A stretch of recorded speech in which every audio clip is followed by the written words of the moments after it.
When you hear the name Patterson-Gimlin, your mind probably jumps to that grainy, one-minute clip of a large, hair-covered creature turning to glance at the camera as it strides through a clearing near Bluff Creek. Filmed in 1967, this now iconic footage by Roger Patterson and Bob Gimlin has become the most scrutinized and debated piece of evidence in cryptozoological history. Despite decades of advances in film, digital effects, and costume design, no one has definitively debunked the footage or recreated it convincingly.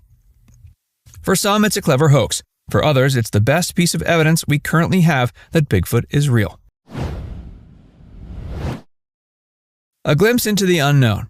Roger Patterson and Bob Gimlin were not scientists or filmmakers by trade. They were former rodeo men with a shared curiosity about the legend of Bigfoot. On October 20th, 1967, while exploring Northern California's Six Rivers National Forest near Bluff Creek, they claimed to have encountered a large bipedal creature unlike any known animal. Patterson, already holding a camera for a Bigfoot-themed documentary he'd been working on, managed to capture a minute of footage that would change cryptid lore forever. In the film, the creature appears to stride naturally on two legs before glancing over its shoulder in what has since become frame 352, arguably the most famous image in the world of cryptozoology. Skeptics were quick to call it a hoax.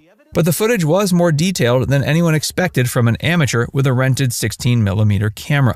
It wasn't just a blur. There was musculature, natural movement, and anatomical correctness that defied expectations for a man-in-a-suit gag. And perhaps most compelling was how the creature's anatomy and gait baffled many who viewed the footage with a scientific lens. Anthropologist and anatomy professor Dr. Jeff Meldrum of Idaho State University is among the most notable experts defending the film. He's shown the clip to his anatomy students and asked them to identify surface musculature. According to him, they can identify the trapezius, deltoids, shoulder blades moving beneath skin, and even the contraction of the quads during the creature's stride. These features are consistent with living anatomy, not costumes. Comparisons to Hollywood productions of the era further validate the film's uniqueness. Just look at the 1970 sequel Beneath the Planet of the Apes, which boasted Oscar-winning makeup. Dr. Meldrum uses this example to point out that even the most sophisticated ape suits of the time looked like, quote, big, hairy Pillsbury doughboys. By contrast, the creature in the Patterson-Gimlin film displays anatomical precision that costume technology simply couldn't replicate at the time. The anatomy of Patty. I thought, this is unreal. The way it was moving, the massive muscle. Then consider this feature here, the gracilis tendon. You're going to tell me that the suit maker thought to include this as well? Here is the same tendon shown in the leg of our own species. Such exquisitely faithful anatomical details we would be hard-pressed to fabricate even today, much less 52 years ago. The creature in the Patterson-Gimlin film has been affectionately dubbed Patty by researchers, and she's no generic monster. She's thought to be female based on visible features, and what makes her fascinating isn't just her presence, but how she moves. Her gait has become a subject of intense scrutiny. Specialists in human biomechanics and motion analysis have spent years trying to replicate the walk without success. One of the most important observations comes from the unique way her muscles move.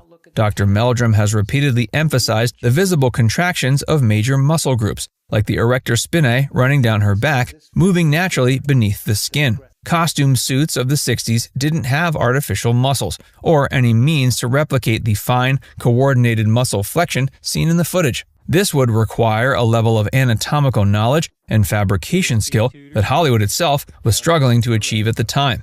Then there's the matter of the foot movement. Cliff Barrickman, co-host of Animal Planet's Finding Bigfoot, has a collection of foot and handprint casts tied to the film. He points to the film's trailing leg as a moment of clarity. The creature lifts her heel while keeping her forefoot in contact with the ground, showing a flexibility unseen in a traditional primate gait or in human locomotion while wearing a costume. This unusual movement reflects a highly specialized anatomy. Perhaps even more compelling are the prints left behind. The film site contained a clear trackway of large footprints, which were photographed and cast by Patterson and Gimlin shortly after the encounter. Professor Meldrum later analyzed one of these prints and identified a unique pressure ridge, a sign of mid-foot flexibility. It's a trait consistent with a divergent evolutionary path from apes and humans, and one that would be nearly impossible to fake. These anatomical anomalies continue to intrigue experts. Even when biomechanical specialists try to recreate Patty's walk using humans in suits, the results fall short. Researchers like Jessica Rose and James Gamble of Stanford University managed to mimic some aspects of the gait but couldn't reproduce it entirely. Their conclusion? Something in that footage defies replication. And that's exactly why believers stand by its authenticity. Skeptics and suit theories. Do you think the Gimlin footage is real?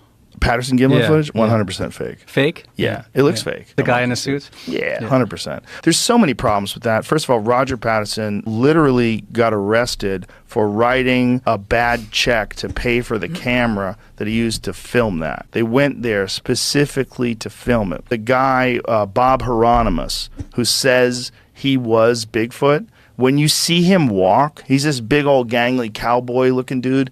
When you see him walk, he walks exactly like that Bigfoot thing. You think it was him? 100%. Huh. Yeah. They even have a receipt from a gorilla suit that they bought. They said we'll pay you $1,000 and it'll only take about 10 minutes. So I was 26 years old at the time. I jumped on it, you know. Despite the compelling evidence presented by anatomists and motion experts, skeptics have remained vocal. The most persistent theory suggests that the film simply shows a man in an ape suit. Over the years, various people have come forward to claim involvement in such a hoax, including costume maker Philip Morris and Yakima local Bob Hieronymus, who said he wore the suit. Morris claimed he sold Patterson a costume designed for carnival use and even offered demonstrations showing how the suit could have been worn. However, Morris never produced the original suit, nor documentation proving the sale. The suit he used in his demonstrations was noticeably inferior to what appears in the film, baggy, stiff, and lacking the anatomical detail seen in Patty. Even National Geographic's recreation effort, based on Morris's story, resulted in a costume that bore little resemblance to what's captured in the original footage. Bob Hieronymus' story, meanwhile, is riddled with inconsistencies. He claimed the suit was made of horsehide and described donning it in pieces.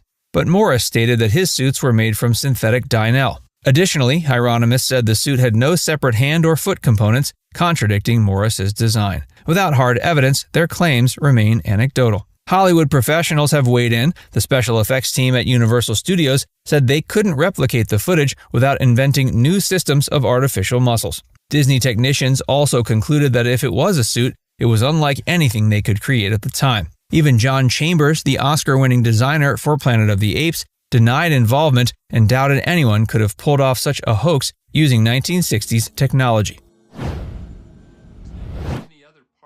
The footprints speak. The first evidence of skin ridge detail, which all primates have on the palms of their hands and soles of their feet, was evidenced in examples of footprints that come from this habitat. From my perspective and expertise as a student of human and primate locomotion, it's the footprint evidence that drew me in. And likewise, many of my scientific predecessors, Dr. Grover Krantz, Dr. John Napier, it was likewise the composite data set of the footprints that compelled them to take this matter seriously. Something, as Dr. Napier said, something is leaving footprints. For many researchers, the film itself isn't even the strongest evidence. It's the prints left behind. The trackway captured in the hours after the encounter provides a crucial line of investigation. Not only were these prints unusually large, but they also demonstrated key features absent in fakes: flexibility, depth, pressure points, and a mid-foot break. These characteristics suggest a foot anatomy radically different from humans or apes. Cliff Barackman and Jeff Meldrum both emphasize the pressure ridge, a slight bulge that appears in the midsection of the foot, created during push-off. It's consistent with a type of locomotion that uses the midfoot as a spring-like mechanism, a trait not found in humans. Meldrum has tracked this feature in prints found across decades and continents. It appears again and again, suggesting a biological consistency that's hard to dismiss. And the stride length and depth of the footprints point to a creature with significant mass and unusual biomechanics. The prints were deeper than those made by Patterson and Gimlin themselves, even though they wore boots and carried gear. This indicates a creature that weighed significantly more than a human of similar height. The prints also exhibit dermal ridges, fine skin details like fingerprints that have shown up in multiple casts taken over the years. While some skeptics argue these could have been added later, researchers point out they appear in casts from different parts of the country and different decades, again suggesting biological uniformity rather than human fabrication.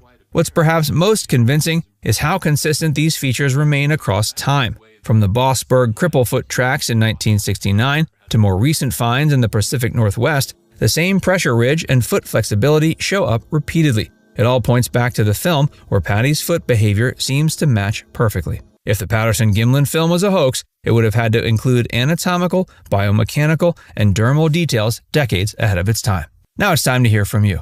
Do you think the film shows us a real unknown creature, or is it an elaborate hoax? Let us know your thoughts in the comments section below.